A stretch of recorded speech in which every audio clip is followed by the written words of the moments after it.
sometimes wonder, having just home base on the map, no allies units at all, having the entire map against me, is it possible at all to create one of the safest place in the game? Well, I decided to show you that this is in fact possible. Well, for 50 fucking thousand, everything is possible, no bad! I do apologize for that. That was only my thoughts have spoken. But please ignore them.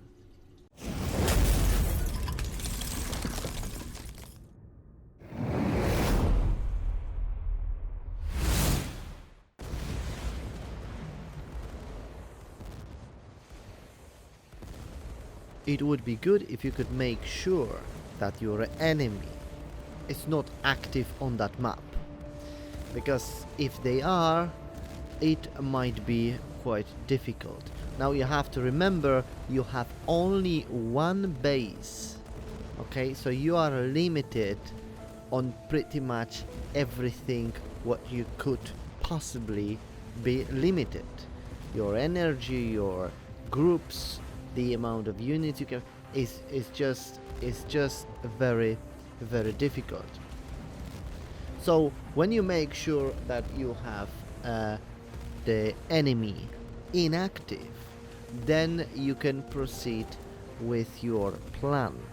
Now in this case I found that one base, and what I can tell you, around my home base I found all of those bases with like a 1.5 row of flags, and all the flags are level 3 if I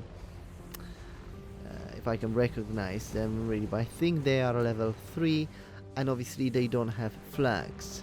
So, you know, being consistent and persistent, you can get them down eventually. Now that game, that particular map has cost me just over 50,000 gold, mostly for the flags upgrade, but also the fast production. I started, I think it was about 9 o'clock, and I finished about midnight, so it was a long time, and I need to make sure that, you know, I take as many as possible.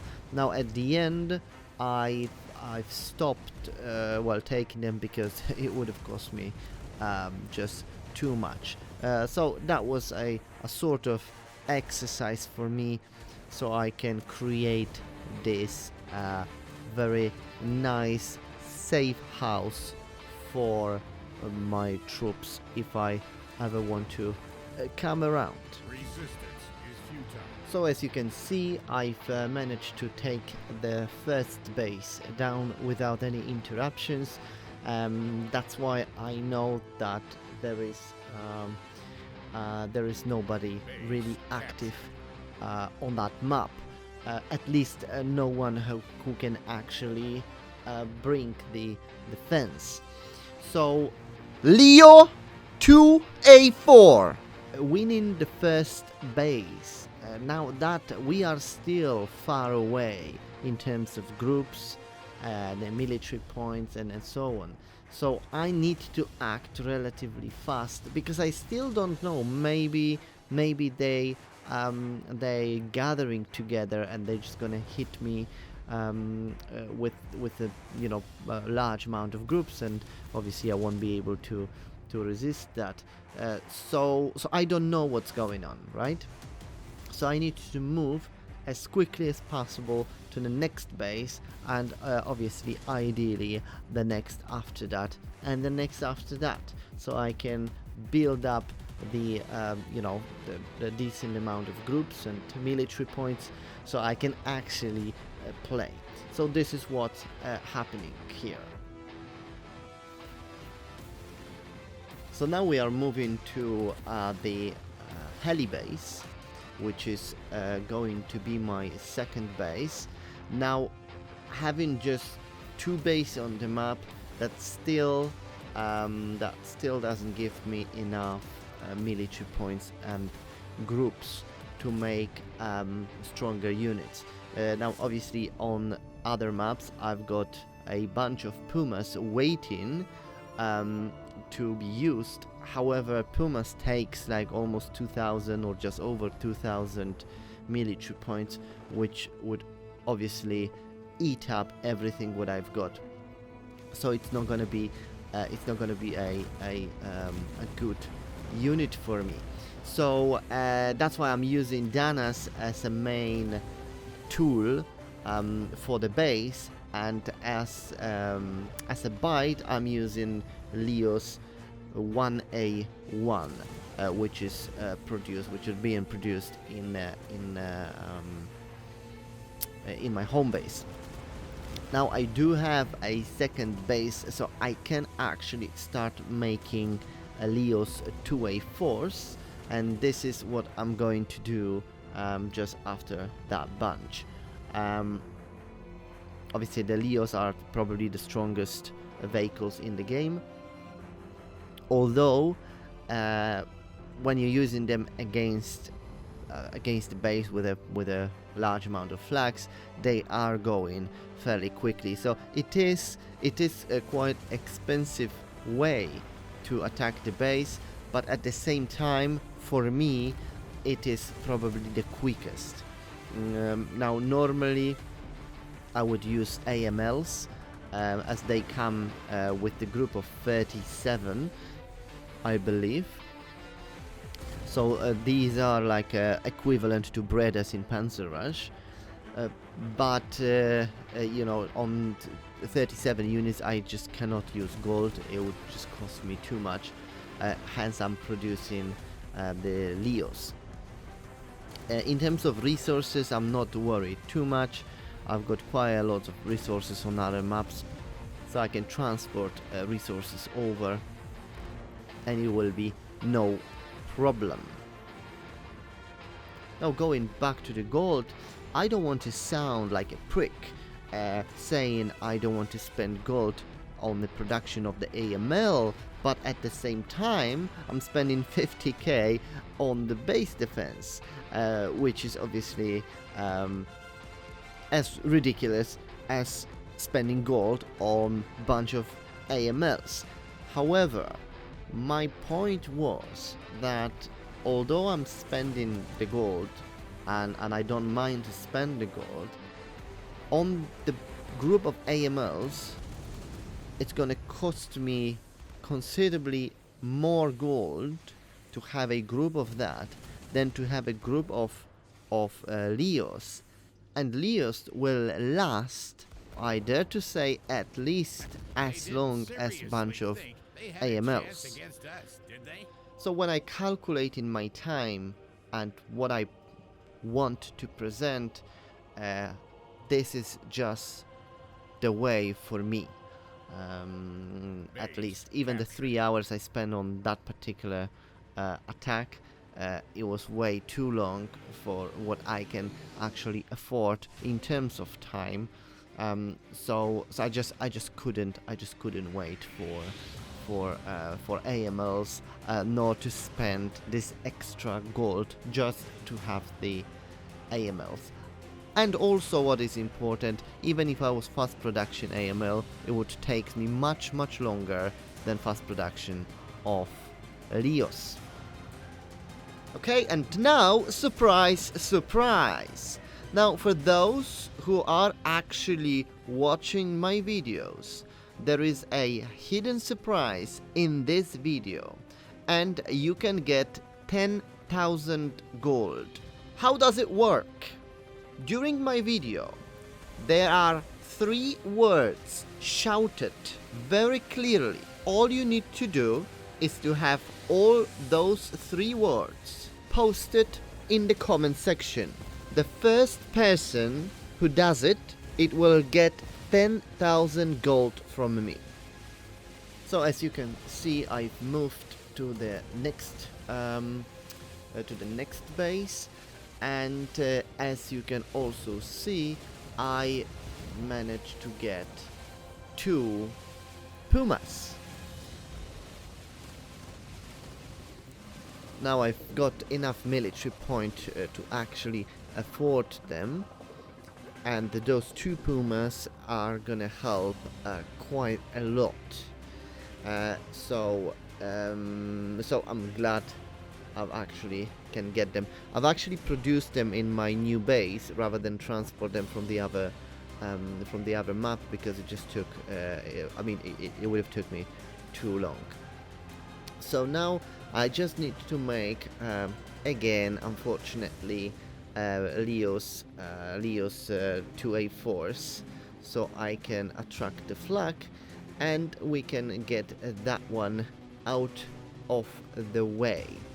Now I've noticed that Danas are quite good, especially at the beginning, and they also got a quite high range, but they are very weak.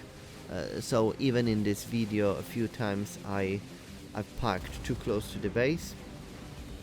Now the thing about these flags in combat stage compared to Panzerrush, the flags has a range with non-shooting troops and with the Tiger 1 shooting troops, and obviously the shooting troops, the range will be higher. That's why we just need to be careful. I've noticed that first time in, I believe it was strategy combat. Strategy combat has a similar structure where the flags can actually have a larger range against shooting troops. So yes, so we've taken our next base. I believe this is our 3rd one. You can see up to this point there was no resistance, and I know in a way it's a bit boring, but this is also the way to play the game.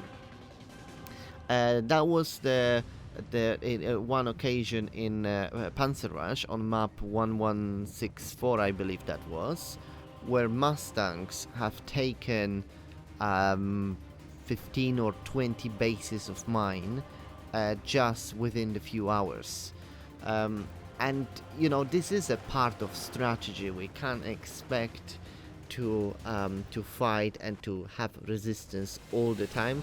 This is the part of strategy in these games, whether it's the Combat Sage or Panzerrush or any others. You know, we rely on the enemy not to be active, and therefore we can take more bases. So when they come next time, you know, they will need to do something to get them back, which obviously will just make sure that we make that as difficult as possible. Also, just going back to that Panzerrush situation, at some point we had the entire map, okay? We had the entire map, and there was only one base which belonged to Juice, which my favorite enemy at that time, and he had only one base, and during a period of a week or 2 weeks, maybe it was 3 weeks, he managed to take many bases. He managed to brought his colleagues over to this map.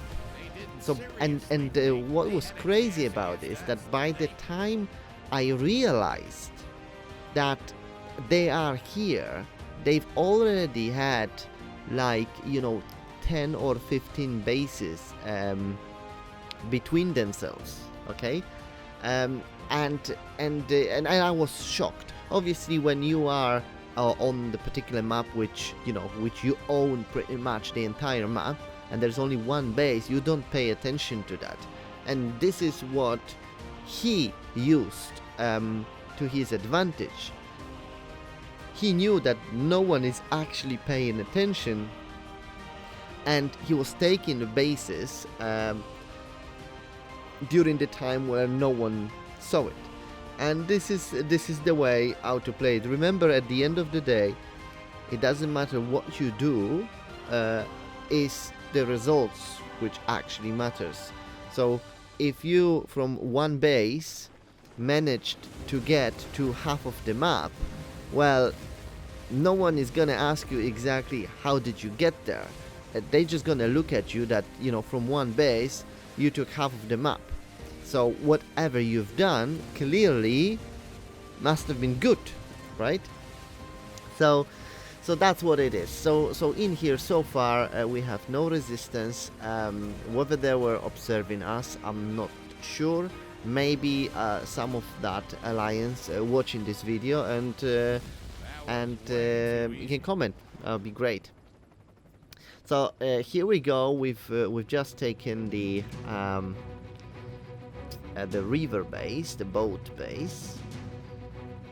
To be honest, the only base which I don't have in this corner is the train base, which I'm not that bothered about, because train in this game are really bad. I think no one wants trains in this game. So yeah, but I've got an air base, I've got a heli base, I've got a boat base, standard base. In fact, I think we're gonna get another air base as well, and another air base we're gonna take because that heli which I am attacking right now is sitting too close to the other air base, which means that when I wanted to upgrade the flags to the full to the level 2, it didn't allow me to go up to this level. I think I stuck with number 6 or something. So I had to take another base, air base, because that base, that heli base which I'm attacking right now, that meant to be my last base at that time. But because I couldn't upgrade it, I had to take another. So that's how I end up with so many. Now during this video, which I didn't show, but I was running out of gold, so if any of you try to look of what's happening and how much gold I'm actually spending, you can notice that I went to just a few thousand, and then I top up 70 something, I think that was, and obviously I went down to like 35. So overall I think I might actually spend more than 50k, to be honest, but you know, just 50k sounds good for the title. So yes, now I am about to attack the last base, the one which allows me to upgrade all the flags to level 12, sorry, and that would be the end of it. Now by the time I'm recording this, I'm preparing this video, it's been already a few days since I've taken those bases, and I can tell you there was no activity at all. Not only there was no activity, but there are still bases around that which have no flags and no upgrade on flags. I mean, they've got like a level 3 flags, but that's it. So you know, no one really cared to at least put more flags in there. But at the same time, you know, maybe if I have time later on, I might take a few other bases, but obviously I won't be upgrading them to level 12, because that is just crazy. I've done this so, you know, so I can at least show that, you know, I've got them, right? It's more of showing off, to be honest, rather than practical strategy move. That's all it is just, you know, feel good to have a little corner in the map where it's very difficult to be taken away.